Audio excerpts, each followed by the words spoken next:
Vietnam, America's Betrayal and Treason. A 4-hour presentation of the evidence that America planned the Vietnamese War of 1964 to 1975 years in advance, for a reason not made public to the people of the United States until now. A presentation of published production. Permission is granted to make copies of this presentation. This is Ralph Epperson, and I will be the one presenting this material on this DVD. For the sake of any dated material in this lecture, I'm making this DVD on the 9th of April 2010. What you are about to see is an update of a 3-hour VHS tape that I wrote and produced in 1992 and put into my catalog of materials I have for sale. And as far as I was able to tell, this 3-hour presentation was the most complete and thoroughly documented study of the war in Vietnam that I was able to find. Let me point out that this is a PowerPoint presentation and that this computer program will not let me speak during a slide change. So it might sound a little disjointed, but that is the way this program works. The first question I would like to answer is this one. Why am I making a DVD about a war that ended in 1975? And the answer is because I want to set the record straight for the historians of the future. Because what I'm about to document has never been told before, as far as I'm able to determine. I am reminded of the quote attributed to the poet and philosopher George Santayana, who wrote, "Those who cannot remember the past are condemned to repeat it." And the reason America is currently fighting in Iraq and Afghanistan is because America has not remembered the past and we have repeated it. And I want this record to be saved for those historians who follow after me. Now I must warn you, I'm certain that some of what I will discuss is capable of offending you, and I am sorry for that. But I am reminded of what Patrick Henry, one of this nation's great founding fathers, said about the truth back during the days prior to the signing of the Declaration of Independence on July the 4th, 1776. He spoke about why we should want to be exposed to the truth. So these are some of the things he said on March the 23rd, 1775. We are apt to shut our eyes against a painful truth and listen to that siren till she transforms us into beasts. For my part, whatever anguish of spirit it might cost, I am willing to know the whole truth, to know the worst, and to provide for it. So if you are offended by the truth, may I humbly suggest that you turn this DVD off, because much of the material I will be discussing is, as Patrick Henry termed it, a painful truth.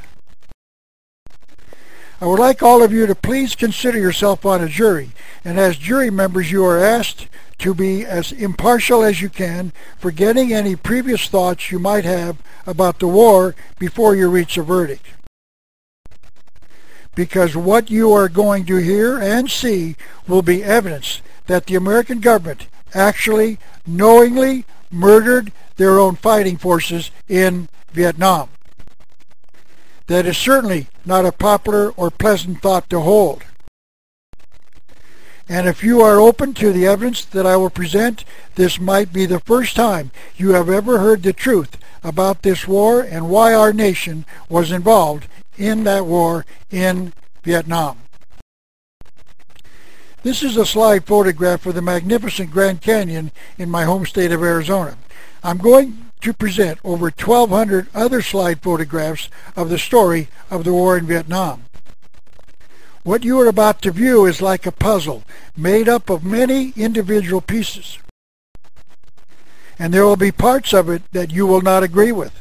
but I would like to urge you to discard those parts you have a problem with accepting. And when you do, you will still see that the picture is of the Grand Canyon, even though there are parts of the picture missing. And even with parts of the story of the war in Vietnam missing, you will still have enough to agree with me that there is a real concealed story in the details of the war in Vietnam.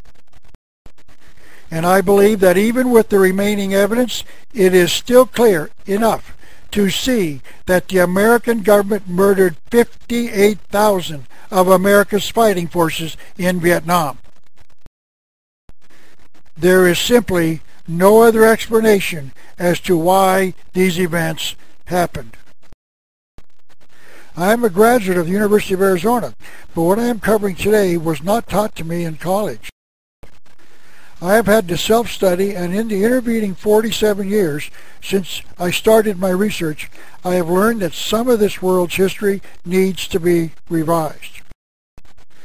I have discovered the existence of a 6,000-year-old conspiracy at work in the world as part of my study of what I call the conspiratorial view of history. This view holds that a conspiracy has planned the major events of the past for a specific reason that I hope to make clear during this presentation. What I was taught all the way through college was what I call the accidental view of history, which holds that no one knows why wars, depressions, and revolutions occur. They just do. I was actually paid by the state of Oregon to teach my views in a community college in Portland, and I have lectured in many states for many years. And I have authored 4 books on the subject. My first book was entitled The Unseen Hand, an Introduction to the Conspiratorial View of History. It was published in 1985 and is still being reprinted. In fact, it has been published in 6 European nations by publishers who contacted me for permission to publish it in their own language in their own respective nation. My second book is entitled The New World Order and is a well-documented examination of just what this phrase means to the future of the world. My third book is entitled Masonry, Conspiracy Against Christianity, and is an examination of the evidence from their own literature that worldwide Masonry has a, quote, true purpose, unquote, and that is simply the destruction of Christianity. My fourth book is entitled Jesse James, United States Senator, and it examines the evidence that Jesse James, America's most famous outlaw, was not murdered in 1882, but that he lived until 1951 under a variety of aliases, and that during the period of 1882 until 1951, when he died, he was a major figure in America's past. And with this introductory information, it is time for me to begin the study of America's betrayal and treason in the war in Vietnam. And a good place to start is in the definition of the word conspiracy. It is defined in a dictionary as a combination of people working in secret for an evil or unlawful purpose. Notice that their purpose must be both evil and secret. And the reason they operate in secrecy is because evil people with evil motives seek secrecy, and good people with good motives seek publicity. This conspiracy seeks secrecy because if the people became aware of their plans before they were brought into fruition, they would not be allowed to succeed. So if a conspiracy in America planned a war years in advance, they would obviously make their plans in secret because their plans were evil. Perhaps you might remember a bumper sticker that appeared during the Vietnamese War which read, "Suppose they gave a war and nobody showed up." This is the reason that they did not tell us what their plans were for the Vietnamese War, because if they did, we would not have sent our family members to fight in it. And without soldiers, you cannot have much of a war. The second word we must define is the word murder. Murder is the taking of a life without a moral cause. Now, I'm not here to debate whether self-defense or capital punishment is a moral cause, but civilization demands that murder must have a moral cause to take the life of another.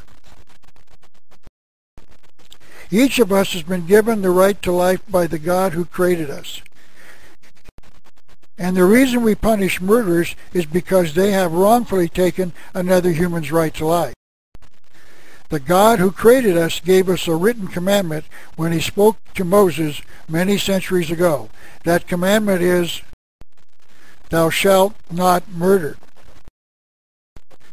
I am certain that some could take these words to mean that if they hired someone else to murder another, they could claim that they did not violate the commandment, the murderer did.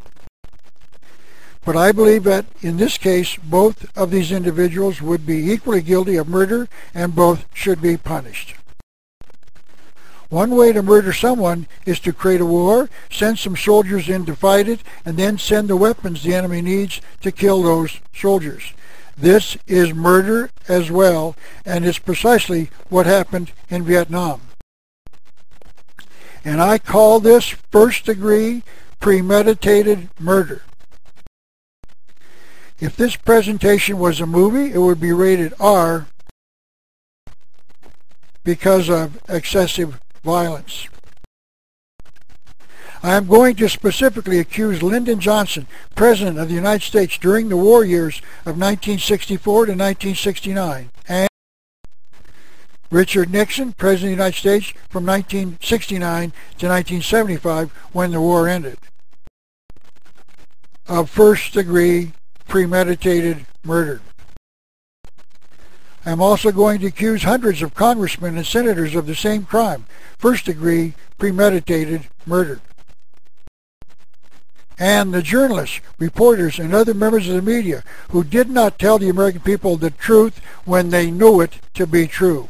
And there is a reason for this. America's free press is not free. I'm also going to name other individuals, people involved in the war, but not involved with the crime of murder. In fact, 3 individuals ended the war years before it was supposed to end. I will tell you the story of how these men, not in government or the media, nor in the active military, brought the war to an end in 1973. All of this will be revealed later in other sections of this presentation. Now, why didn't Walter Cronkite or hundreds of others reporting on this war tell us about the intentional murder of America's fighting forces in Vietnam, and also what these 3 men did? And the answer is, as I've already said, because America's press is not free, and they are obligated to spread the lies told to them by those who committed our fighting forces to a war they were not allowed to win. Now, to understand the Vietnamese War, we must go back to the beginning. World War II was fought between the years of 1941 and 1945.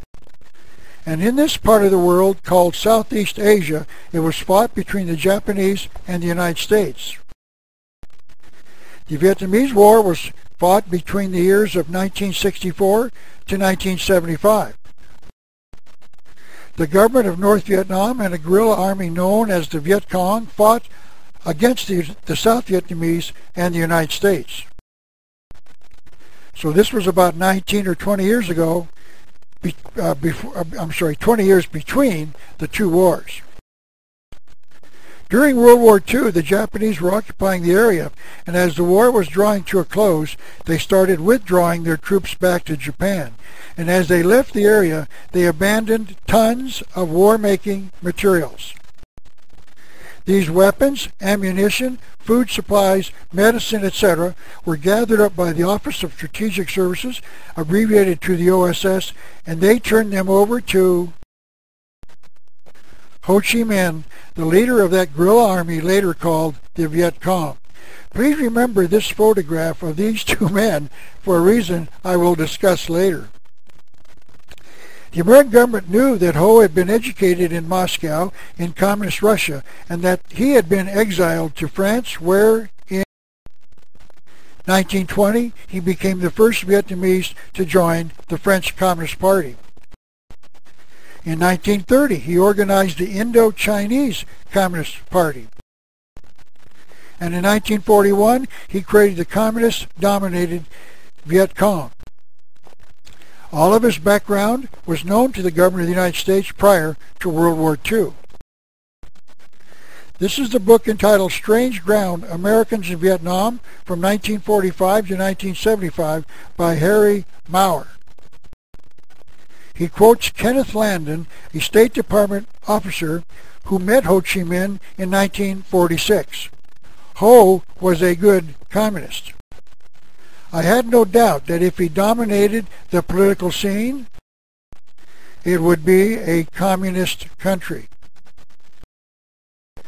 This story was confirmed in this Parade magazine article that appeared in 1973 entitled Ho was an intelligence agent of the United States.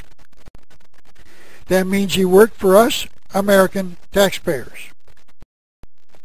In this article, an American intelligence agent named Charles Fenn wrote that he recruited Ho in March of 1945 as World War II was ending. Fenn wrote, "We had a trusted agent whom we regularly supplied with weapons, radio equipment, operators, and medicine. All of it served to reinforce his position and status." The position that the United States was supporting this communist in the planning of a major revolution and war in Vietnam was confirmed by this Parade magazine article in June of 1982. Parade wrote that American General Philip Gallagher arrived in Vietnam in the summer of 1945 and established a warm rapport with Ho. This soon-to-be murderer of millions of Vietnamese, Americans, Laotians, and Cambodians became a close friend of the American general. The article continued, General Gallagher's speech at a rally in Hanoi, the capital of North Vietnam, in October of 1945, was broadcast over Viet Minh, later called the Viet Cong radio. In other words, the communists were telling the Vietnamese people that the American government was siding with the communists in a revolution that would start very shortly.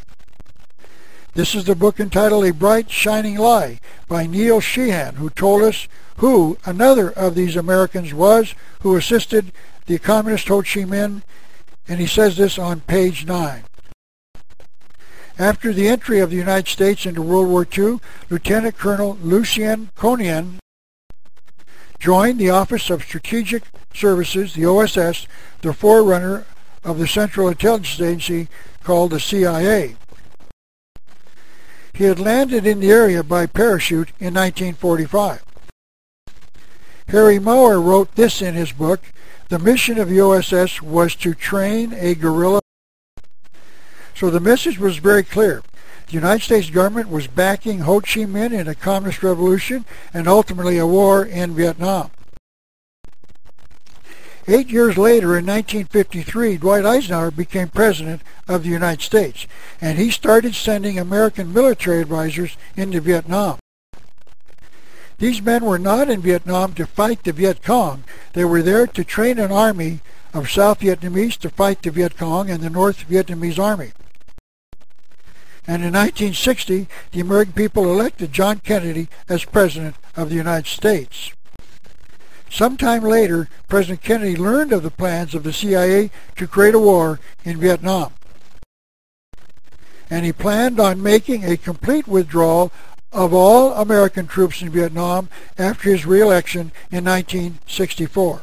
The fact that President Kennedy planned on withdrawing the troops has been confirmed by at least 6 different sources. I'd like to discuss 3 of these. This is Fletcher Prouty, a retired Air Force colonel who worked as a liaison between the CIA and President Kennedy. He's written a book entitled The Secret Team, in which he states that it was known in the administration that President Kennedy was going to withdraw all of the troops from Vietnam before the war started in earnest. The second source was Stuart Udall, the Secretary of the Interior in President Kennedy's administration. That is him to the left of the president. He was quoted as saying Kennedy's admirers say he was in the process of pulling back from Vietnam. The third source was former Speaker of the House Tip O'Neill of the House of Representatives. In January of 1992, he was a guest on the Larry King television talk program, and he said that President Kennedy was going to pull the troops out of Vietnam. So President Kennedy was committed to getting America out of a war that hadn't even started. But on November 22nd, 1963, President Kennedy traveled to Dallas, Texas, and was assassinated. This is the Los Angeles Times edition of November 23rd, 1963, the morning after the assassination. I have read over 52 books on the assassination, and I am totally convinced that elements inside 6 different organizations planned and then carried out the assassination of the president. Those 6 organizations are the CIA, the FBI, the Mafia, the Secret Service, the Dallas Police Department, and the Masonic Lodge. And the reason they conspired to assassinate the president was because he wanted to end a war that had been planned since at least 1945. And to start the process of the withdrawal of the troops from Vietnam, President Kennedy issued National Security Action Memorandum number 263, dated October the 11th, 1963, about 6 weeks before the assassination. The memorandum specifically ordered the withdrawal of 1,000 of the 16,500 troops initially. Upon the death of President Kennedy, Vice President Lyndon Johnson became President of the United States. This is the famous picture of the President being sworn into the presidency on the day of the assassination. That is Jackie Kennedy, President Kennedy's wife, to his left. Within 4 days of that event, President Johnson issued National Security Action Memorandum 273, canceling Kennedy's withdrawal plans. One could logically conclude that the reason President Kennedy was assassinated was because he wanted to end a war that had been planned by the government of the United States at least 18 years before, and that President Johnson wanted to carry out those plans. The next step in the coming war in Vietnam was the presidential election of 1964. President Johnson was seeking to be elected on his own right, and he ran against the Republican candidate for the presidency, Senator Barry Goldwater. The media made Senator Goldwater out to be a warmonger, meaning he was in favor of involving America in a war in Vietnam. And Senator Johnson was made out, Vice President, now President, was made out to be the peace candidate, meaning he wanted to keep us out of a war in Vietnam. I worked for Senator Goldwater in the 1964 campaign as a volunteer, and I was being warned that if I voted for Goldwater, we would be at war in Vietnam within 6 months of his election. And sure enough, I voted for Barry Goldwater, and within 6 months of the election, we were at war in Vietnam. But the interesting thing about the election of 1964 was the fact that Goldwater was not elected president, Johnson was. During the campaign before the war started, President Johnson was promising the American people, we don't want our American boys to do the fighting for Asian boys. We don't want to get tied down in the land war in Asia. So Johnson was making 3 promises with those statements.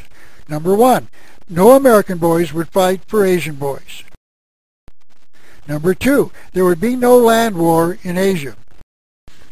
And number 3, we would not get tied down in any war in Vietnam. But President Johnson had to know the reason President Kennedy was killed. These war plans had been made after World War II. Therefore, he had to know the war was coming. Therefore, he was lying to the American people. He knew he could not keep these promises. American boys would fight. He would get us into a land war, and he would get us tied down in a war that dragged on for at least 8 more years. The next thing that happened occurred in August of 1964 by an incident known as the Gulf of Tonkin incident. The American people were told that 2 North Vietnamese patrol boats fired on 2 American destroyers in the Gulf of Tonkin, the body of water just east of North Vietnam. But the interesting thing is that this attack never took place. It never happened. U.S. News and World Report carried an article in their July 23, 1984 edition entitled "The Phantom Battle That Led to War." The article told the readers how America got into the war through a phony incident. In November of 1963, President Johnson told planners to develop a series of covert, meaning secret operations against North Vietnam to discourage its aggressive policies. On July 5, 1964, U.S. Admiral Grant Sharp, the commander of the Pacific Fleet, requested approval of an intelligence-gathering patrol along the North Vietnamese shoreline. The Joint Chiefs of Staff and civilian authorities promptly approved the request. So on July the 17th, 1964, the U.S. destroyer Maddox received orders to enter the Gulf of Tonkin. This is a close-up of the area. Vietnam is on the left and the Gulf of Tonkin is in the middle.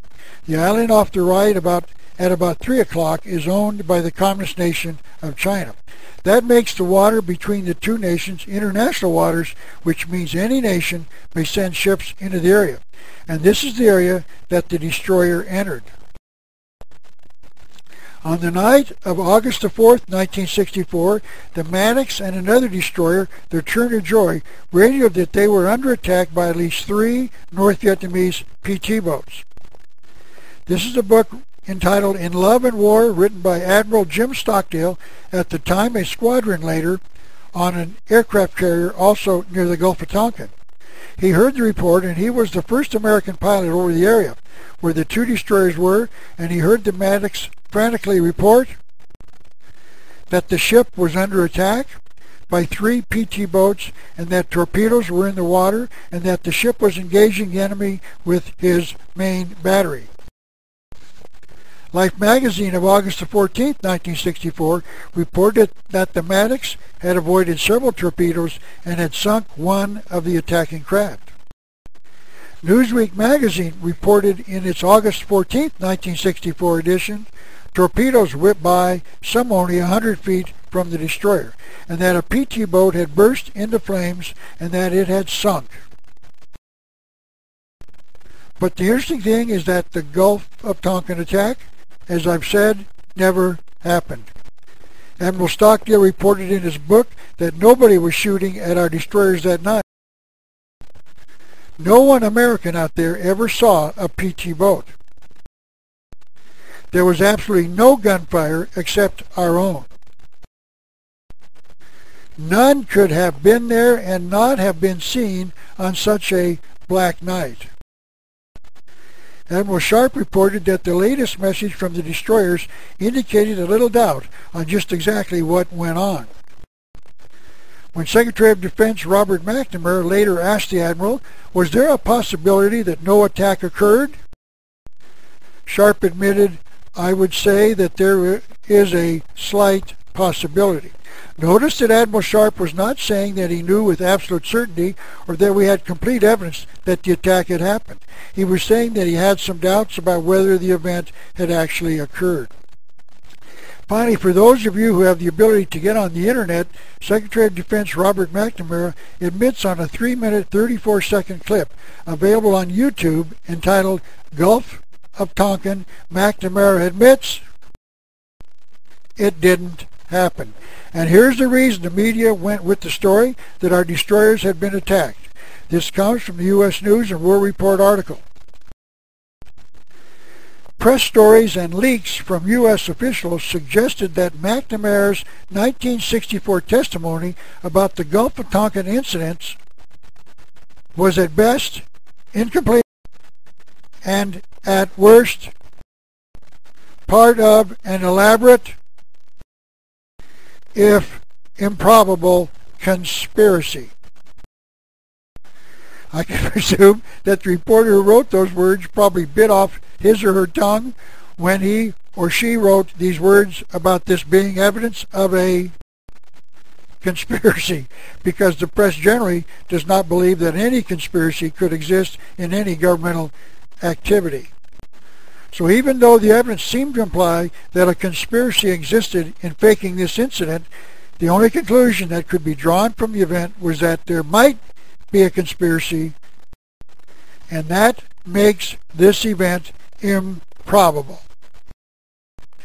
The reporter didn't have the courage to follow up on this story, and this sort of reporting that there was a hidden agenda in the planning and waging of this war went on throughout the entirety of the war and even continues up to the day. And because of this, millions of people died in Vietnam and the surrounding countries. That is why I accuse the media in general of murder as well. They had the evidence that there was a conspiracy at work,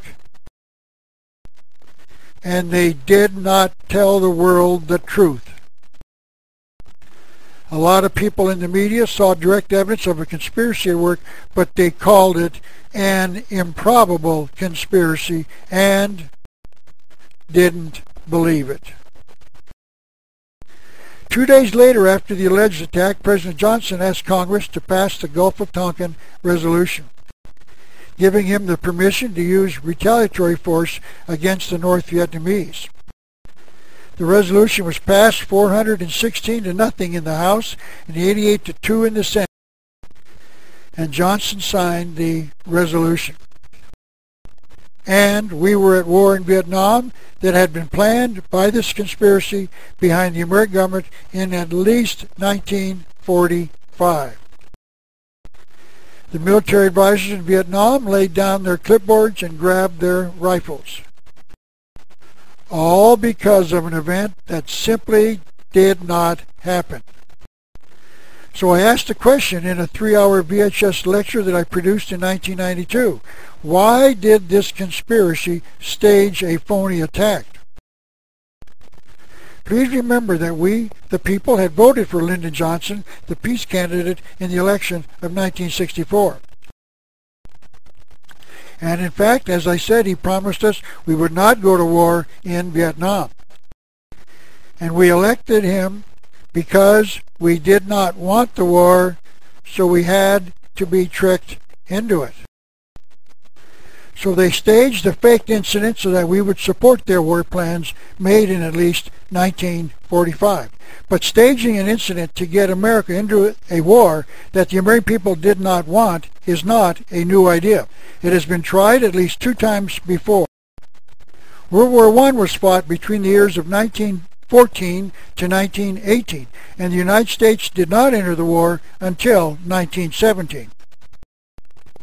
Woodrow Wilson was elected President of the United States in 1912, and he was seeking re-election in 1916 as a peace candidate. He was running on a statement that he had kept us out of the war, meaning between 1914 and 1916. President Wilson said this in 1916, "This is a government of the people, and this people is not going to choose war." But all the time he was declaring that he was a peace candidate, he was conspiring with at least 2 others to involve us in the war. One was Franklin Delano Roosevelt, who was his Assistant Secretary of the Navy at the time. As you know, Roosevelt later became the President of the United States. And the other was Winston Churchill, the First Lord of the Admiralty in England. Churchill later became the Prime Minister of that nation. Apparently, if you do a good job in getting your nation into a war by trickery and deceit, you get to be the leader of your nation. These men were planning an incident to provoke the American people to enter World War I against Germany. And that incident was the sinking of the ocean liner called the Lusitania. This ocean liner was docked in the port of New York on May the 1st, 1915, prior to leaving on a voyage to England. The details that will follow came from a book entitled The Lusitania, written by Colin Simpson and published in 1972. The German government tried to warn the Americans who were buying passage on that ship that they should not do so because the Lusitania was a ship of war going to sail through a war zone, meaning the waters off the coast of England. They issued this advertisement in the New York Times newspaper about 9 days before the sailing. But the administration of President Wilson was encouraging Americans to do exactly that and travel to England.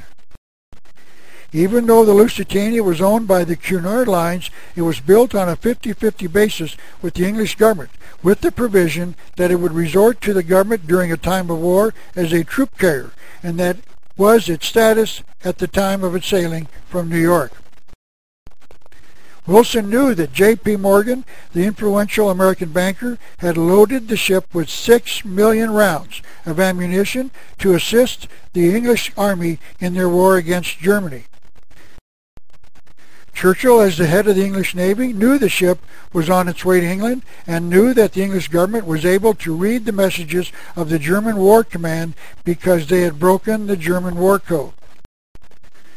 Churchill knew that a German submarine called the U-20 was in the waters around the southern tip of Ireland because he was being notified of their radio messages. He ordered the Lusitania to stop in the water off the southern shore of Ireland and wait for an English cruiser, the Juno, to join it and escort the ship into the port of Liverpool on the western side of the English island, shown up there by the red block by the word Liverpool in the area called Wales. And on page 19 of his book, Colin Simpson details what happened next. It was here the decision was made that was to be the direct cause of the disaster. No one alive knows who made it, but Churchill must share the responsibility. Shortly after noon on May the 5th, the Admiralty signaled the Juno to abandon her escort mission and return to Queenstown. The German submarine saw the ship sitting idly in the water and fired a torpedo at it. The ship sunk and 128 American passengers drowned. The media then played its hand and convinced the American people that this was a cowardly act of the German government and that America should retaliate against them by entering the war. And we did, and America entered World War I against the Germans on April 6, 1917. One of the very many television documentaries about the sunken Lusitania was sent an underwater camera to photograph it, and they discovered that the ship's side was blown out by a massive explosion from inside the hull and not in from the torpedo. This was the confirmation of the claim that the ship's hull contained 6 million rounds of ammunition and the force of their explosion would blow a hole in the ship under the water line. To show you that the sinking of the Lusitania was a planned event, may I quote Colonel Edward Mandell House, the chief advisor to President Woodrow Wilson. He was asked by Sir Edward Grey, the English Foreign Secretary, who was responsible for relations with foreign countries, "What will America do if Germany sinks an ocean liner with American passengers aboard?" And Colonel House responded, "I believe that a flame of indignation would sweep the United States, and that by itself would be sufficient to carry us into war." Staging an event to get the American people to be willing to become involved in a war happened again in World War II. This was, as I've said, fought between the years of 1941 to 1945. And the American people did not want to become involved in this war either. So the conspirators forced Japan to attack Pearl Harbor, Hawaii on December the 7th, 1941. We have been told that the Japanese government maliciously attacked Pearl Harbor without warning nor provocation. But in my book, The Unseen Hand, I discussed the evidence that the American government started forcing Japan to attack us in 1919 after World War I. Churchill, now Prime Minister of England, and Franklin Roosevelt, now President of the United States, needed to stage an incident so that America would join England in its war against Germany. And that incident was the Japanese attack on Pearl Harbor. And to understand that event, we need to go back to 1923, when Army General Billy Mitchell was ordered to visit Pearl Harbor to inspect the defenses of the island. This is a book written about the general entitled General Billy Mitchell, published in 1952 by Roger Burlingame. On page 100, he reports the general inspected the island and projected an imaginary war in which Japan would attack, and submitted a report to the commander of the army on the island. And that he understood the vulnerability of unprotected ships at anchor. Nothing was done in shoring up the weaknesses that the general saw. The next step in the plans for the attack occurred in 1932, when the United States conducted a naval exercise on Pearl Harbor. They staged an attack on the harbor from the north, from the sea. And it showed that the island was vulnerable from the north, from the sea. And they invited the Japanese Admiralty to come and watch the attack. Simply stated, the reason they invited the Japanese Admiralty to come to Pearl Harbor was to see that if they ever wanted to attack Pearl Harbor, they should do so from the north by air.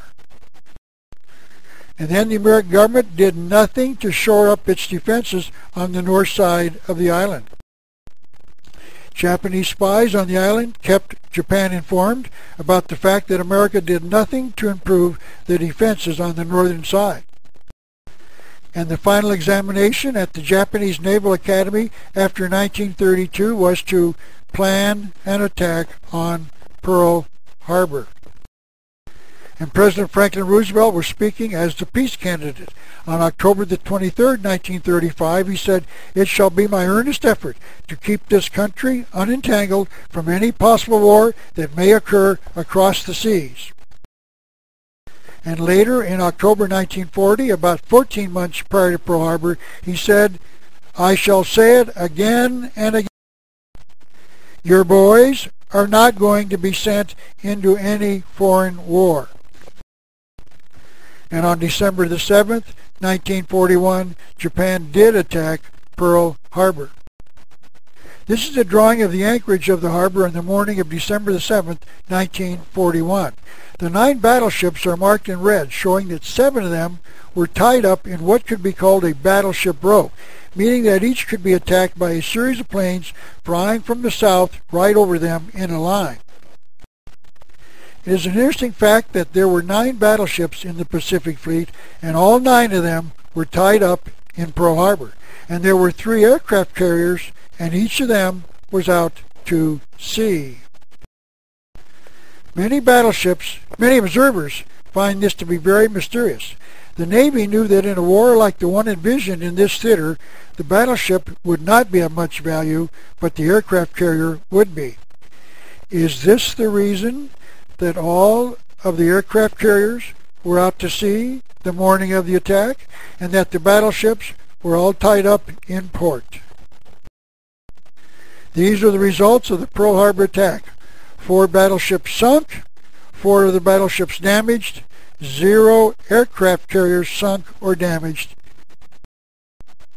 and 2,345 military killed.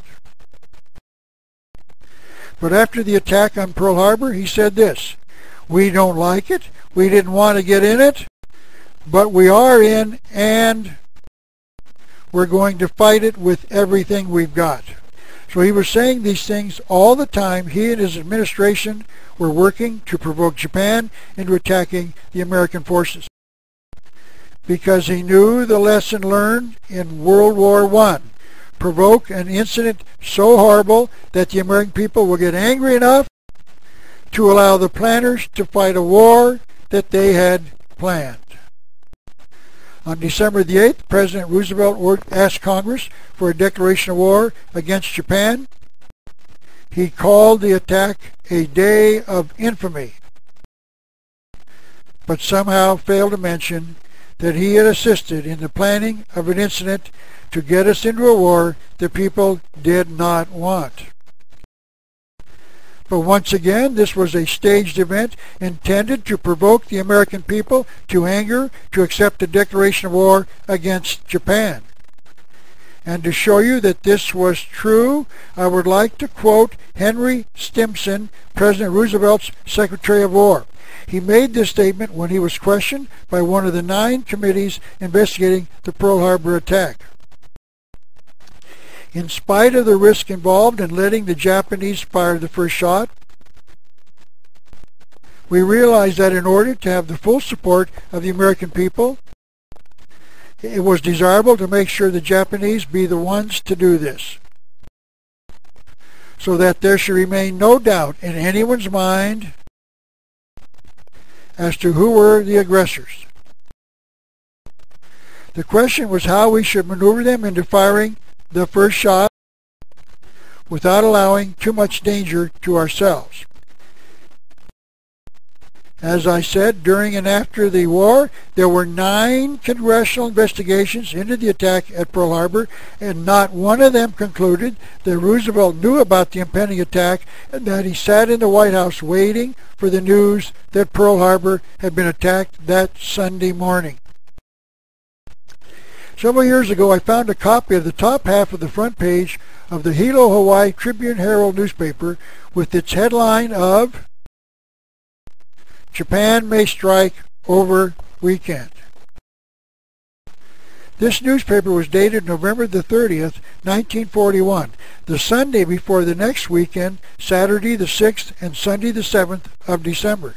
So they were warning Hawaii that a Japanese attack could be coming the next weekend. So the question should be asked, how come this newspaper knew that Japan was going to strike the following weekend, but President Roosevelt did not know? I would hazard a guess that President Roosevelt's intelligence sources were greater than those of the newspaper. But the far more intriguing question is why there were 9 congressional investigations into this question, and none of them determined that Roosevelt knew in advance of the attack.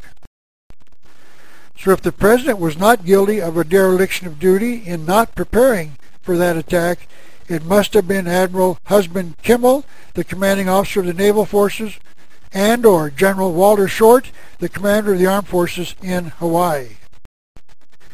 There were calls for court-martials for these 2 officers. In fact, they demanded a court-martial so that they could prove that they were not derelict in their duties. And none was ever granted. Finally, on May the 25th, 1999, the Senate voted to clear the names of the 2 officers of the charge of a dereliction of duty as a result of the Pearl Harbor bombing. And again, on the 12th of October 2000, the Senate exonerated the 2 military officers of a dereliction of duty in the bombing of Pearl Harbor. But this leads to a far bigger problem. If the 2 officers were not guilty of a dereliction of duty, that means that the Commander-in-Chief of all armed forces, President Franklin Roosevelt, was guilty of a dereliction of duty. But Roosevelt was never charged for what he did to provoke Japan into attacking Pearl Harbor. And no one wondered why these 9 congressional investigations did not charge the president with a dereliction, as was done twice by the Senate of the United States. So we have now seen how Woodrow Wilson, Franklin Roosevelt, and Lyndon Johnson all created a horrible event to get us into war. They all followed the same script, and to get us willing to go to war, they lied to us. Apparently these 3 men all have read the works of Plato in his book entitled The Republic, who wrote, "The rulers of the state are the only ones who should have the privilege of lying. They may be allowed to lie for the good of the state. And why did these three presidents lie to the American people? I believe it was because of George Washington's farewell address as he was leaving public life on September the 17th, 1796. Against the insidious wiles of foreign influence, the jealousy of a free people ought to be constantly awake. Since history and experience prove that foreign influence is one of the most ruinous foes of Republican government. The great rule of conduct for us in regard to foreign nations is, it is our true policy to steer clear of permanent alliance with any portion of the foreign world. And that was America's foreign policy from 1786 to 1916. For about 130 years, we stayed out of the affairs of foreign nations until World War I. So in summary, the conspirators wanted a war in Vietnam, and the American people didn't. So they staged a phony event. The Gulf of Tonkin incident never happened. They tricked us. So we would now get tied down in a land war in Asia. But the planners had another problem. Vietnam was largely an agrarian economy. About 80% of the people lived on farms. They had no war-making technology. They had no missiles, no radar, no tanks, no jet aircraft, and no rifles. But these planners wanted a 20th century. And there were only two major countries that had missiles, radar, tanks, jet aircraft, and rifles. They were the nations of the United States and the Soviet Union. So the plan became one that would have the Soviet Union supply the North and the United States supply the South. And then the United States would supply Communist Russia. In other words, the United States supplied both sides of the war. This is a cartoon that appeared in the Dallas Morning newspaper sometime during the Vietnamese War. The entire cartoon shows this trade rather dramatically. The upper right-hand corner shows a smiling Uncle Sam carrying trade to the Russian officer, who in turn pipelines it down to the North Vietnamese. And out of the pipeline comes rations, medicine, rifles, pistols, hand grenades, and machine guns. And since this is a two-party trade, Uncle Sam has to get something back in return, and they did, dead American soldiers in flag-draped coffins. This was, in cartoon form, one of the untold stories of the Vietnamese War, but it was 100% accurate.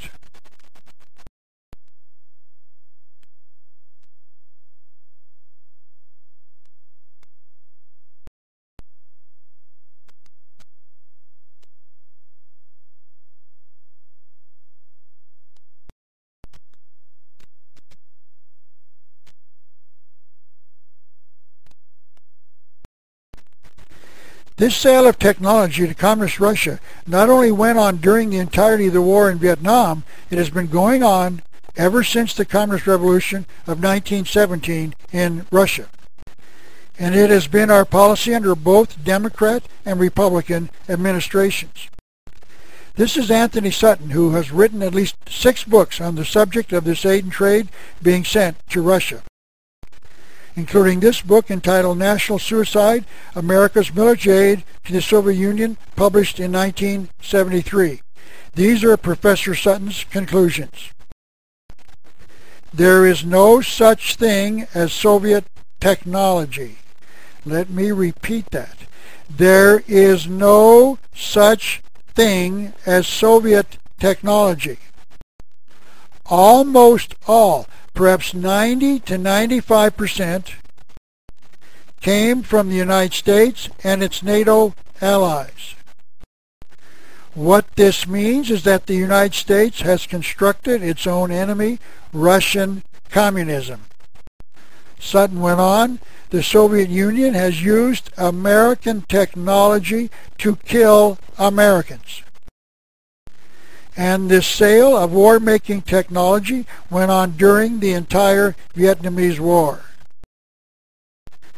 Next, I would like to discuss the evidence that our government knew that this statement of Professor Sutton's was true. The U.S. News and World Report magazine during the 1968 campaign, meaning right in the middle of the war in Vietnam, reproduced the 1968 Republican Party platform. The red lines on the left side are the ones that I'm going to read. This is what the party said.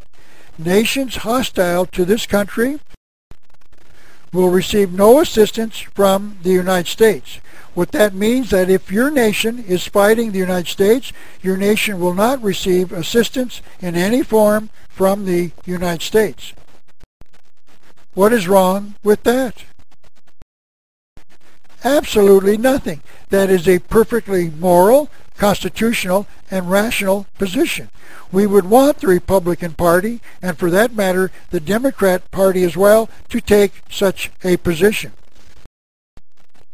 The Republican Party continued, we will not provide aid of any kind to countries which aid and abet the war efforts of North Vietnam. The Republican Party knew that Communist Russia was the major supplier of aid to North Vietnam, so this promise was primarily directed to that nation, but is obviously applied to any country assisting the North Vietnamese in killing Americans. Once again, what's wrong with that? Absolutely nothing. That is the perfectly moral, constitutional, and rational position. Candidate Richard Nixon, the Republican candidate for president in 1968, ran on that platform. He was also victorious in his quest as he was elected president of the United States. This U.S. News and World Report article, issued after the election, listed what we could expect from a Nixon presidency.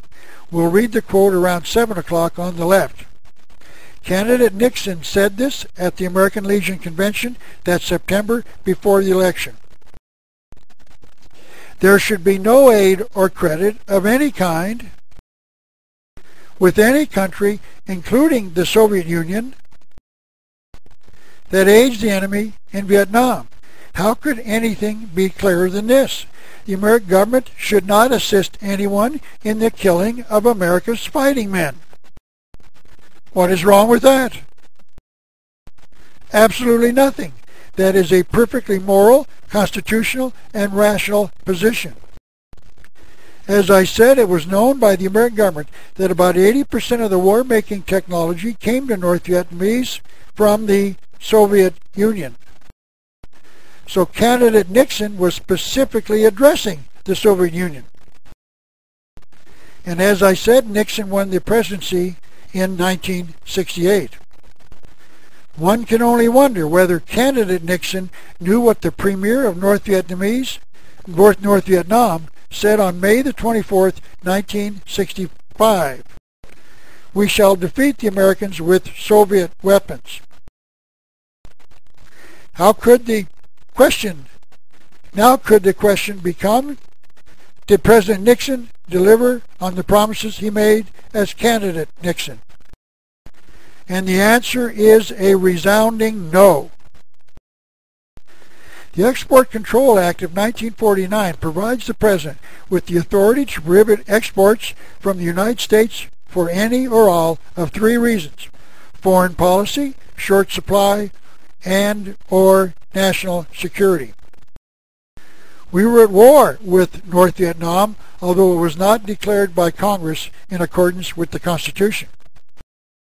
So President Nixon could prohibit exports to Communist Russia and claim it was in the interest of national security because he had the power to do so. Notice that the President alone has this power. He does not need to go to Congress. He does not need to go to the people. He has the power by himself. All presidents have had the power since 1949. So therefore, President Nixon could deliver on the promises made by candidate Nixon and the Republican Party platform. He promised us that he would not provide any aid to the Soviet Union during the war. We can now determine if he delivered on that promise. The Department of Commerce prints a quarterly report called Export Control. This covers from the third quarter of 1969. Notice that since this is a quarterly report, it only covers 3 months of a year. By the way, I've read all of these reports at the University of Arizona several years ago. I would like to use the report for the third quarter of 1971, a year and a half before the war ended, for a specific reason that I will explain in a few minutes. Nixon was still president in 1971, and Americans were still dying in Vietnam. Page 11 of this report lists the commodities licensed for export to East European destinations in the third quarter of 1971.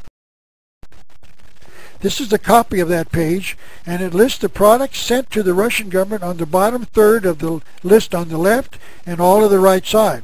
I would like to discuss 8 of these goods sent to Russia in just this one quarter alone, when President Nixon knew that the Russians were supplying at least 80% of the war-making technology to North Vietnam. We sent Russia polyvinyl butyrol, a synthetic rubber used in bulletproof glass. Apparently the North Vietnamese drivers of the Russian tanks were getting shot, so they needed a bulletproof glass to equip their tanks. Ethyl anti-knock compounds. This product is used in gasoline to reduce engine knocks. $170 million worth of electronic computers, parts, and accessories. Parts for rolling mills. As I understand it, rolling mills make steel. Ball and roller bearings. This is one of the most strategic items we sold them. You cannot roll a tank, move an armored personnel carrier, rotate a radar system, or fire a missile without ball and roller bearings. Russia supplied tanks, armored personnel carriers, radar, and missiles to North Vietnam, and we sent ball and roller bearings to Russia.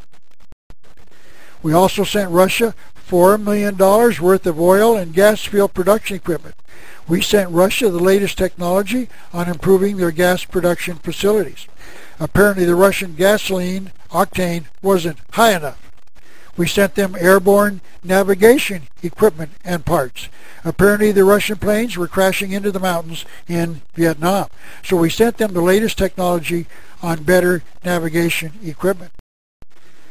And lastly, this is the reason I selected this report to use. We sent Communist Russia $17 million worth of trucks and parts in that one quarter alone. This is a map of Vietnam, and you will see red arrows showing you where a road was utilized for moving goods from North Vietnam into South Vietnam to kill Americans in South Vietnam, called the Ho Chi Minh Trail. Communist Russia was supplying trucks to North Vietnam so that they could move these supplies. And American pilots were asked to destroy these trucks to reduce the flow of war-making technology and soldiers into the South. Russia must have been losing a great number of their trucks, so they called their wholesaler, the United States, and ordered some more. And their wholesaler sold them a new supply. U.S. News and World Report had an article in their January 30th, 1967 issue that stated that the North Vietnamese war machine runs almost entirely on Russian oil. In the past 18 months, the Russians shipped in 300,000 tons. In December of 1966, the Soviets shipped nearly 25,000 metric tons of gasoline and oil into Haiphong. And the United States sent Russia oil and gas field production equipment. I have heard from pilots in Vietnam that there was a Standard Oil refinery in Haiphong operating all the time during the entirety of the war. Maybe this technology was being sent into the Standard Oil refinery located there. I do know this: the port of Haiphong was off limits to American bombers during the entirety of the war. I guess the planners were afraid some aircraft would blow up the refinery there and all of the Russian motorized equipment would run out of gasoline. So they made the port off limits to bombing runs. That makes sense, doesn't it?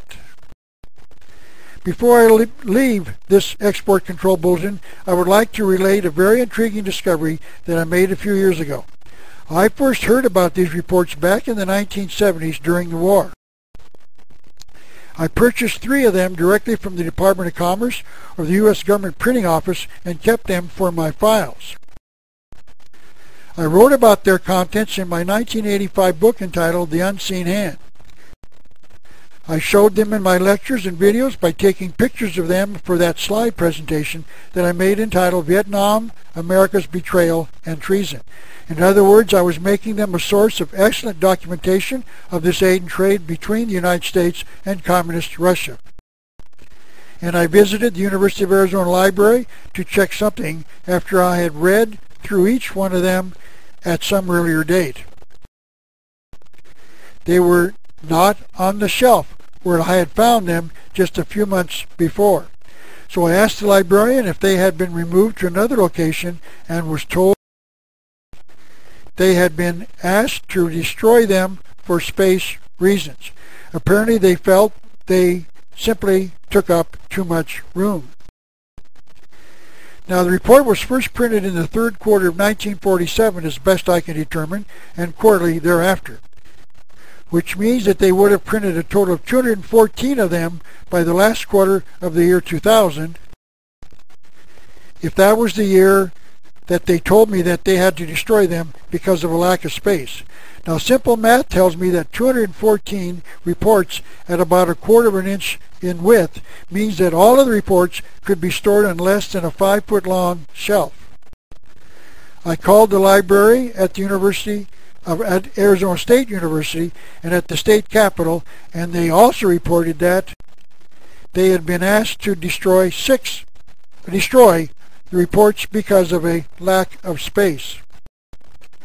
Now the University of Arizona is a 4-story library with an attached 3-story wing and a complete basement.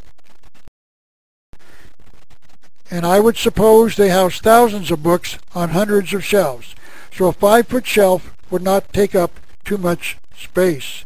But I think someone in the United States government was asked to have these destroyed all over the United States because I was making it public as a way to confirm that it has been the United States government that was supplying the Russians with the material to kill Americans in the Vietnamese War. And the government did not want you to know that.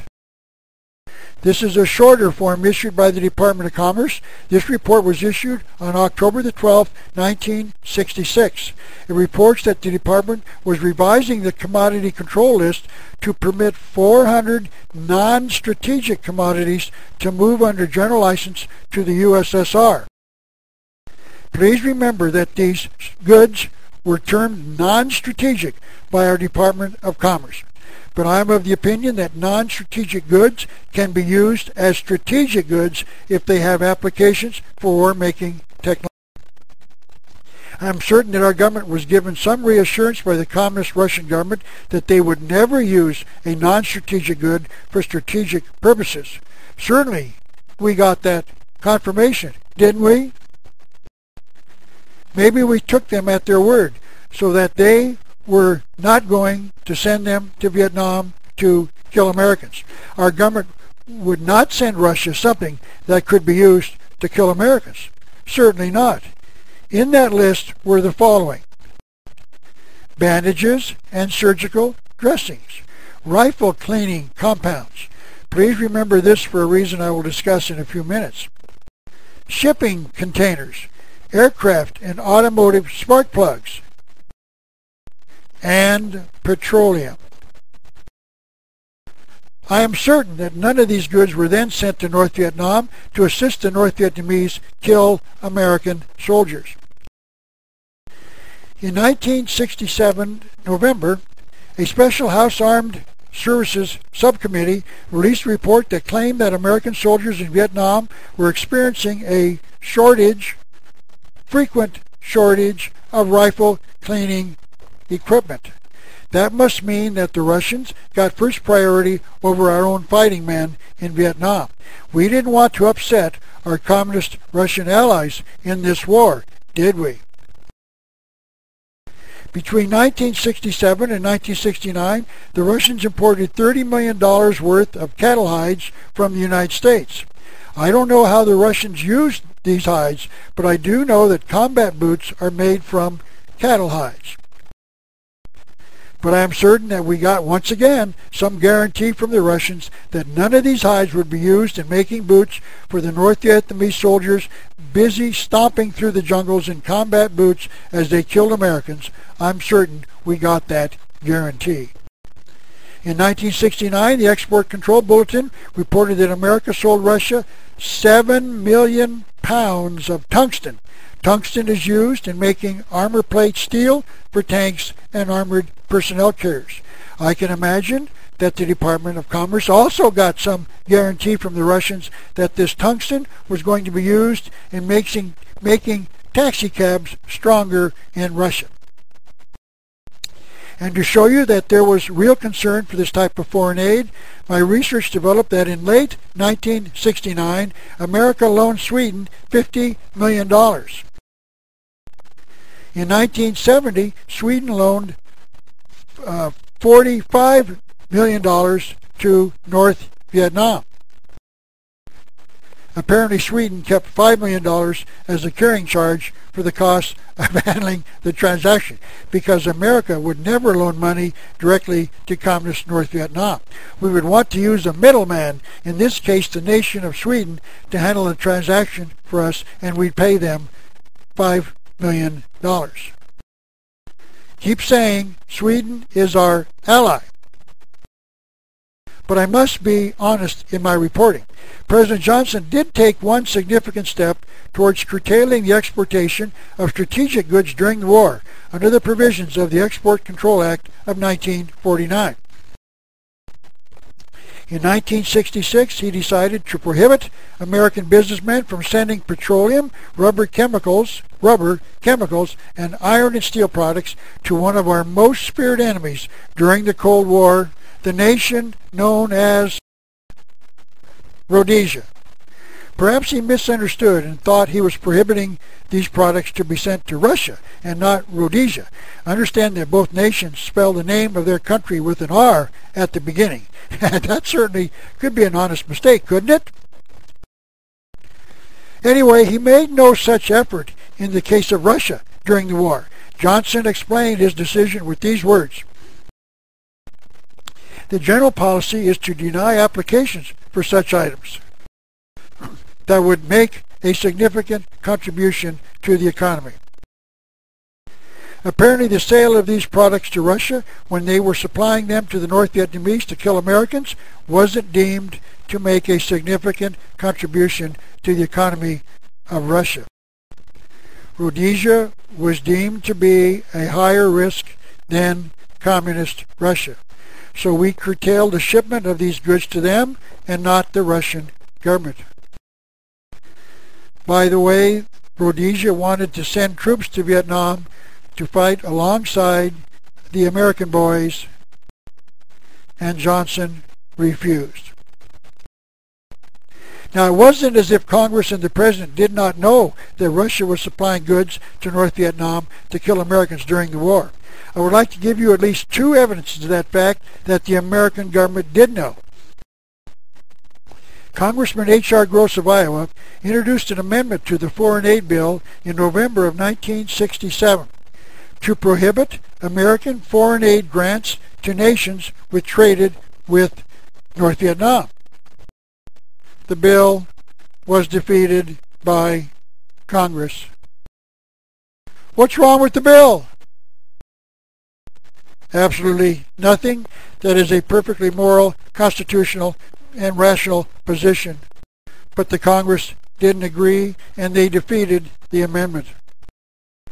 In 1969, Congressman Earl Landgraf, shown on the left here, proposed an amendment to the Export Control Act of 1949, which read, "No commodities, military or otherwise, shall be authorized for shipment to any foreign nation which sells or furnishes to North Vietnam any equipment, materials, or commodities." In other words, if you help our enemy, we will not help you. What's wrong with that? Nothing. It's a perfectly moral, constitutional, and rational position. But the amendment was defeated in Congress. I would now like to give you an example of a congressman who supported the sale of this technology to Communist Russia to kill Americans during the Vietnamese War. This is Arizona's Congressman Morris Udall, one of several. And on July 14, 1977, I wrote this letter to him.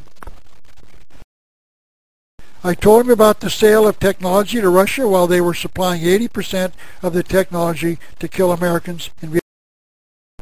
I asked him, why did you not oppose this continuing sale while you were publicly opposed to our involvement in the war in Vietnam and you had a chance as a congressman to vote against it? I wrote, I'm certain that you will agree with me that such trade with Communist Russia was immoral and that it should not be allowed to continue. He responded by sending me this letter on July the 20th, 1977. He wrote, the more the Soviet Union opens up to Western technology, the more their society opens up, and thus the more susceptible to change they become. While I would prefer that they might not have our military technology, I'm sure you would agree with me that sharing our other technology is and will continue to be beneficial to all concerned. And then he signed it, sincerely, Morris Udall. Notice that he said that Russia would open up and become more susceptible to change. Did they change during the entirety of the Vietnamese War? No, they stayed committed to killing Americans by sending North Vietnam the technology it needed to kill Americans. Here is the fallacy in his thinking. Let's say that we sold Russia wheat as a non-strategic trade. That would free up Russian farmers from producing wheat so that they could work in a factory producing strategic products that could be used to kill Americans in Vietnam. Here is the truth. There was no non-strategic aid with the Soviet Union during the war in Vietnam. Everything they bought was used to kill Americans. In 1977, prior to me writing that letter, I met the congressman after a speech at a luncheon open to the public. I had this quarterly report in my hand and I handed it to him. I asked him first if he was in Congress during this quarter, and he said he was. I asked him then why he supported the sale of this technology to Russia while it was known that they were supplying some 80% of the technology to North Vietnam to kill Americans. And listen to his answer. He said, it creates jobs. So I responded, yes it does. The morticians who bury the Americans who were killed because of the sale of this technology were able to hire more technicians to bury these soldiers. And the congressman walked away. Now ask yourself if this was a good policy. Ask the people who lost sons or fathers or husbands during the war. Let them decide if this was a good policy, but for some strange reason they were never asked. Because they knew that these survivors would not have approved of it, because they knew it was a policy of our government that murdered their family members, it was not a good policy. I would now like to give you another example of how American technology was being used to kill Americans. This is Sergeant Peter Stark, a former Green Beret sergeant in Vietnam. He came to Portland, Oregon in 1970 as a part of a nationwide speaking tour in which he discussed his involvement in the war. This is what he said in part. In 1966, after the war started in 1964, the United States sent the Soviet Union the specifications to a glycerol plant. Glycerol is used in the manufacture of explosives. Specifically in Vietnam, glycerol is used as a detonator in booby traps. Now this is a poor quality drawing I made myself of what a booby trap looks like. It was used in Vietnam and was made in communist Russia. It consists of two parts. The glycerol is in the top container and the TNT is in the bottom. In Vietnam, they would dig a hole, bury the landmine, and then cover it with a thin layer of dirt. A soldier would come walking through the area and would not see the booby trap and step on it. This would cause the glycerol on the top to explode down, causing the TNT to explode, and then the entire thing, including the shattered metal casing, would come back up, either blowing off the arms or the legs of the person who stepped on it or killing him outright. Sergeant Stark then told us just how important these landmines were in Vietnam. He said over 50% of all American casualties suffered in Vietnam have come from booby traps. This is again a close-up of Sergeant Peter Stark, retired of the U.S. Army. The picture does not show it, but he is seated in a wheelchair because he stepped on a booby trap. He gave his speech on crutches, as I remember. Who blew off his legs? Was it the North Vietnamese? Was it the Viet Cong? Was it the Russians? No, it was the United States government for exporting the specifications of a glycerol plant during the Vietnamese War. I would like to tell you a personal story.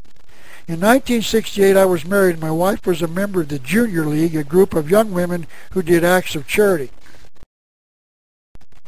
During the Christmas season, they arranged for their organization to visit a veterans hospital near Oakland, California, and take candy and cookies to those patients who could not go home for the holidays, as a way of thanking them for what they had done for those of us in America by their sacrifice. We went from ward to ward singing Christmas carols, and we came to a ward where the patients all had missing arms or legs.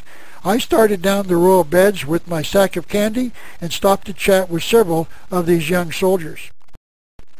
When suddenly I remembered the sale of the technology to Russia to make a glycerol plant so that the Russians could make booby traps to injure these fine young men in this hospital.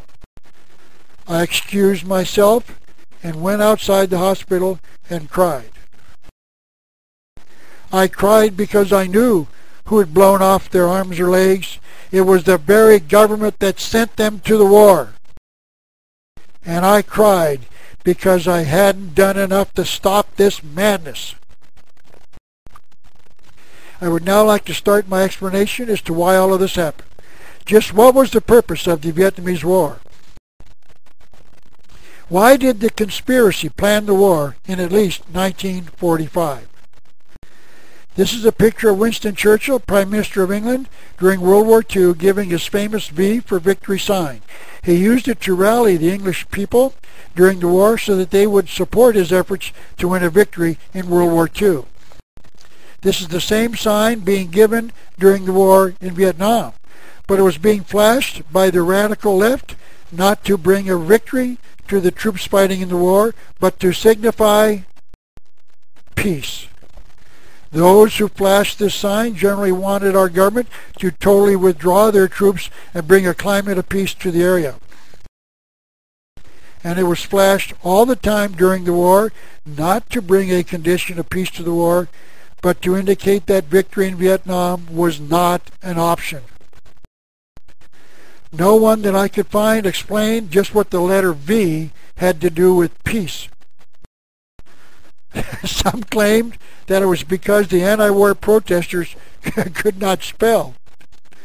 But the media stole the victory symbol from those who wanted a victory in Vietnam, and then a withdrawal of our troops, allowing the people in South Vietnam a full measure of freedom, not a future filled with the slavery of communism. Here is a picture of a young woman flashing the sign in 1986, apparently because the media was giving the sign back to those who wanted a victory in any war. So we must ask why the media took the sign away from those who wanted a victory in the war in Vietnam. And it was simply because the planners and the media that they controlled did not want a victory in Vietnam, for very important reasons not made public to the American people until I released that singular reason in the first edition of this lecture back in 1992. But there were people talking about victory in Vietnam. This is a flyer announcing a movie to be shown in Portland, Oregon when I lived there in 1971. The picture in the lower left is that of John Wayne, the movie star, the moderator of the movie that featured political leaders, military officers, and even a couple of people from the media representing the case for a victory in Vietnam. And some in America decided that one way to achieve a victory in Vietnam was to do just that.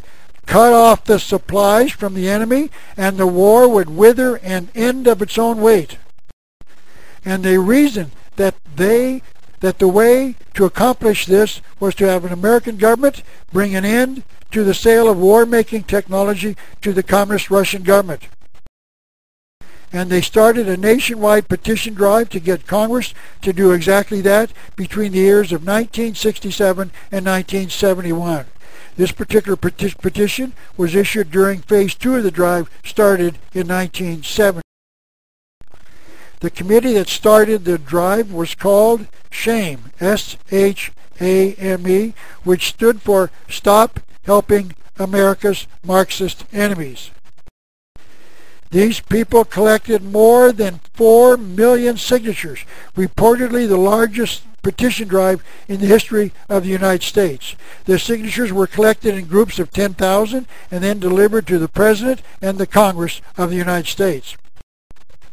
This is a list of the congressmen and senators who were given signed copies of the petitions between May the 14th, 1968 and June the 29th, 1970, when the total of signatures totaled about 1.7 million at that time. So who was it that conducted the petition drive? Was it the VFW, the Democrat Party, the Republican Party, the Daughters of the American Revolution? Was it CBS News after doing a television program exposing the subject? Was it the AFL or the CIO unions? It was none of the above. There was only one group in the entirety of the United States that cared enough about the issue. It was the John Birch Society. They were the only ones in America who attempted to stop the sale of this war-making technology that was being used to kill Americans.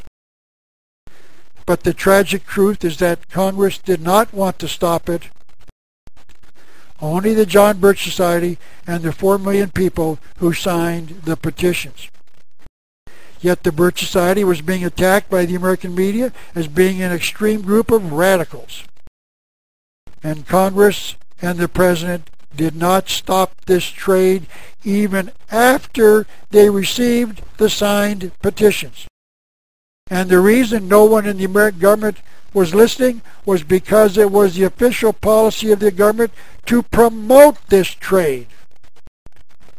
This is Department of State publication 8117, issued in August of 1966, about a year after the war started. As you can see, it is called Private Boycotts versus the National Interest. And this is what it said on page 2. Is it illegal or unpatriotic to sell peaceful goods to the communist countries of Eastern Europe? A small but active minority apparently believes it is unpatriotic to trade in any products from any communist country. Are these Americans advancing the interests of the United States? The government of the United States does not believe so. On the contrary, it believes they are harming the United States' national interest by obstructing a foreign policy that has been developed by 4 administrations since World War II. And I say this in response. I say those who supported this sale of technology were murderers. Next, I would like to explain how the American government intentionally frustrated the efforts of the soldiers and airmen in the war. In his book, Navy pilot Jim Stockdale wrote, all targets in Vietnam were selected in Washington on the basis of a naive idea that delicate peacemaking signals could be transmitted by military action. My pilots saw it as taking very expensive and highly capable airplanes right by the power plant to bomb the privy, meaning an outhouse. We found ourselves foolishly risking airplanes and pilots' lives on meaningless targets. What the Admiral said was confirmed in another source, in this case in an article on the Vietnamese War. This comment was made by an unnamed Air Force pilot who was quoted in 1967 as saying that he was ordered to destroy an empty bus and a buffalo pulling an irrigation wheel and an empty straw-thatched hut. John McCain, the senator from my state of Arizona, and of course the 2008 Republican Party candidate for President of the United States, was a Vietnam pilot and who was shot down to become a prisoner of war for several years, also confirmed the reports just cited. He said that the first target he was asked to destroy in his multi-million-dollar A-4 Skyhawk bomber was a military barracks already blown up by countless bombing raids.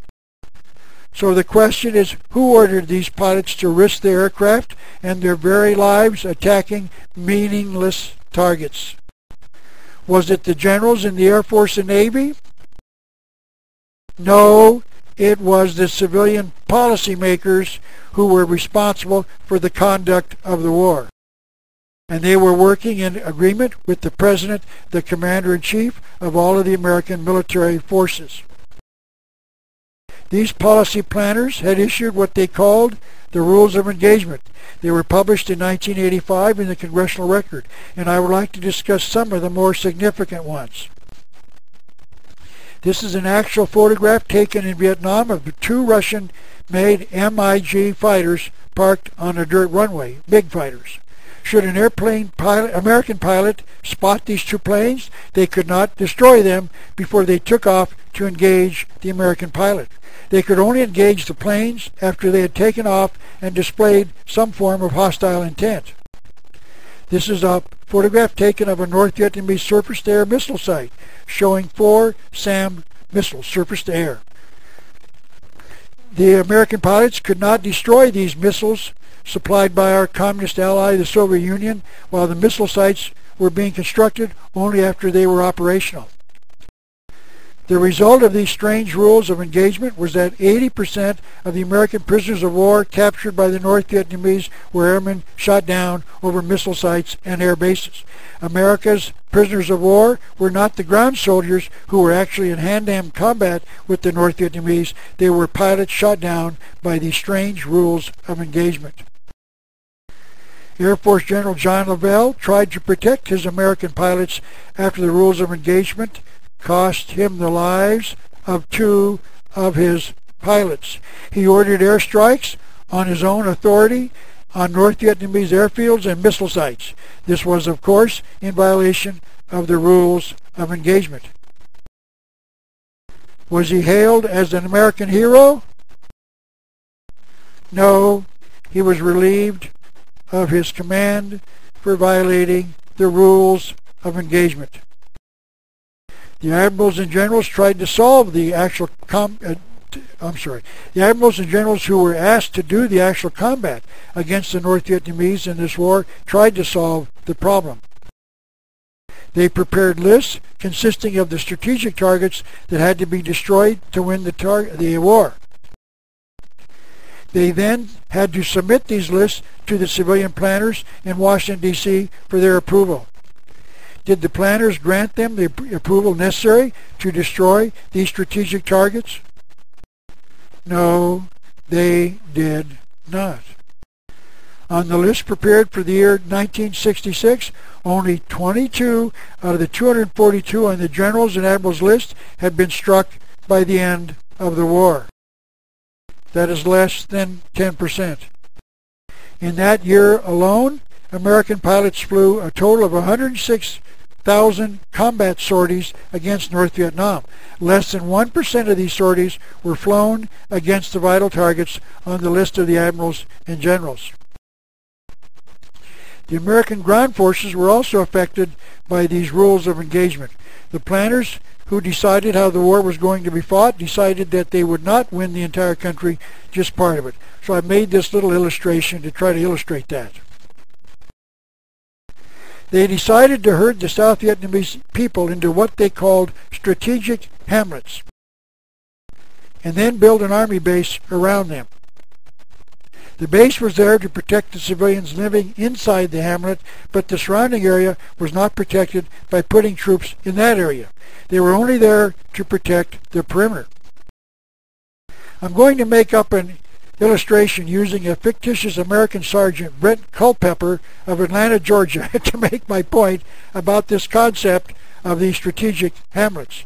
The sergeant is assigned the duty of leading a squad of 10 of these soldiers, including himself, to provide protection for the Vietnamese. 9 soldiers plus the sergeant. One night, some Viet Cong soldiers, shown by the initials VC, crawl up on top of the hill outside of the perimeter and lob mortar shells into the base. The lieutenant orders Sergeant Culpeper to take his squad up the hill, and the 10 of them eliminate the North Vietnamese mortar squad. Let's say that he does and returns to the lieutenant to give his report. He says that he lost 2 of his men and that there are now 8 of them, but that the mortar squad was eliminated. The lieutenant thanks him for a job well done and expresses regret about the loss of the 2 soldiers. The next night, more Viet Cong crawl up on the mountain to lob more mortar shells into the base. Sergeant Culpeper and his 7-man squad is ordered to return to the hill and clean out the Viet Cong, and he does as he was ordered. He returns to the base and gives his report to the lieutenant. Let's say that he reports the loss of 2 more men and that there are only 6 of them now, but that he accomplished the task assigned to him. The next night, more Viet Cong crawl up on the mountain to lob more mortar shells into the hamlet. The sergeant is once again ordered up the mountain to clean out this new group of the Viet Cong, and the sergeant does as he was ordered.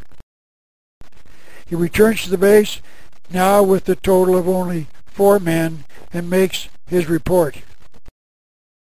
After the sergeant gives his report to the lieutenant, he starts thinking about how stupid this strategic hamlet strategy is. He wonders why the Army does not station men on top of the mountain to keep that land free of Viet Cong firing mortar rounds and then protect the entire countryside. But that was not the strategy of the war. It was to protect the hamlet from a direct assault. He then concludes that this whole war does not make sense, and that they should include the mountains outside the perimeter to protect the entire hamlet. Notice that the strategy of the war was never to defeat the North Vietnamese, take the territory, and free it from communist control. It was just to protect what you had created, the strategic hamlets. And the sergeant begins to question the whole thing. He gets frustrated as he grieves over the loss of 6 of his men, and then decides to take a decisive action himself. He decides to strike out at the Army's authority itself. He decides to commit an act called fragging. Fragging stands for fragmenting, meaning you take a hand grenade, pull the pin, and then throw it at your officer as a way of protesting the stupidity of the war. Fragging was the intentional murder of your officer by fragging him with a grenade because the war did not make any sense. This act was the result of the soldiers' overall frustration at the entire war and how it was being fought. Wikipedia on the internet says that they have documented 230 such cases, but as many as 1,400 other officers' deaths could not be explained. I've had Vietnamese veterans in my audiences nod their heads in agreement when I discussed these fragging incidents, indicating that many of them knew they were going on. And I would now like to show you one cartoonist who apparently knows that these fragging incidents did happen. I would like to show you 4 panels from a daily cartoon that appears in our local morning newspaper that were shown in December of 1990. The cartoon is named Doonesbury and is drawn by Gary Trudeau. The first panel shows an enlisted man sitting in a tent, and off of the panel we hear an officer greet him, "Good evening, Sergeant." And the sergeant responds, "Evening, sir." The second panel shows the officer asking the sergeant, "What's going on over there?" And the sergeant responds, "It's just BD, sir. He's telling old Vietnam War stories." BD, I believe, is Doonesbury, the hero of the cartoon. And in the third panel, the officer says, "Good, that should inspire the men." And in the last panel, the soldier on the left, looking rather incredulous, says, "You're kidding. You shot your own officers?" And BD says, "Just the dumb ones, lieutenants mostly." Of course, Doonesbury did not say that they threw grenades at their officers, but he makes the point that enlisted men were killing their officers. Harry Moore, on page 616 of his book entitled Strange Ground, defines fragging as a fragmentation hand grenade as a verb, the action of trying to kill a superior officer. And then he says this about fragging on page 161 of his book: fragging became an occupational hazard for officers. Obviously, many people knew this was going on. And it just wasn't the strategic Hamlet policy that caused this. It was the entire planning of this war. It simply did not make sense. So the question became, was it planned not to make sense? And the unqualified answer is yes, for a reason that I shall discuss a little later in this presentation. Senator Barry Goldwater was critical of the way the war was planned and was moved to comment. The unskilled amateurs should leave waging a war to professionals, because their interference could result in a greater sacrifice in blood. U.S. military forces did not lose the war in Vietnam. Civilian policy makers did. General William Westmoreland, the American commanding officer in South Vietnam, wrote this: We are fighting a limited war with limited objectives and with limited means." And Ralph Epperson says this: "Only death was not limited." Air Force General Curtis LeMay, the Chief of the Staff of the United States Air Force, explained why we did not want to win this war. In Vietnam, we violated every principle of war because Robert McNamara, the Secretary of Defense, was afraid Russia would get mad. And of course, we did not want to anger our communist ally, Russia, the Soviet Union. The American government apparently felt that Russia was neutral in this war, and if we got them angry, they might become directly involved and start sending war-making technology into the war zone to kill Americans.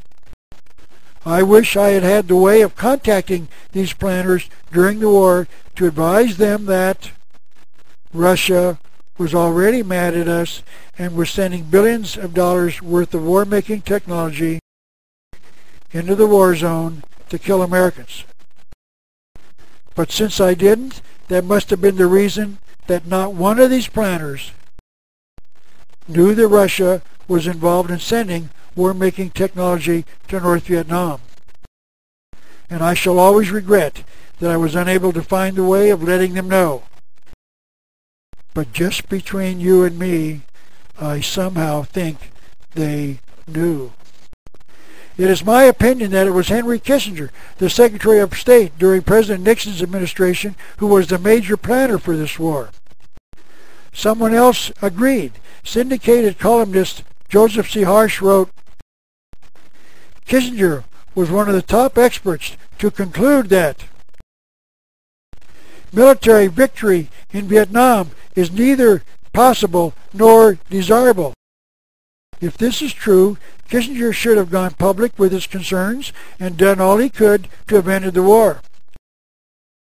But to my recollection, he did not do such a thing. Why did he feel America could not win the war? In 1976, when he was Secretary of State, nationally syndicated columnist Ernest Cuneo wrote, Kissinger's new position assumed that the American people do not have the courage nor the strength to stand up to communism if it means war. So it must have been his plan to just play at the war, and maybe the North Vietnamese would just go away. And that thought was passed on to President Johnson, according to Air Force Chief of Staff General John McConnell. President Johnson has emphasized that it is our national policy to keep this conflict at the lowest possible level of intensity for humanitarian as well as political reasons. So we are going to murder our armed services for humanitarian purposes. I say this, if you do not commit this nation to victory, do not commit this nation to war. End of section 2. Please go to disc number 2 for sections 3 and 4.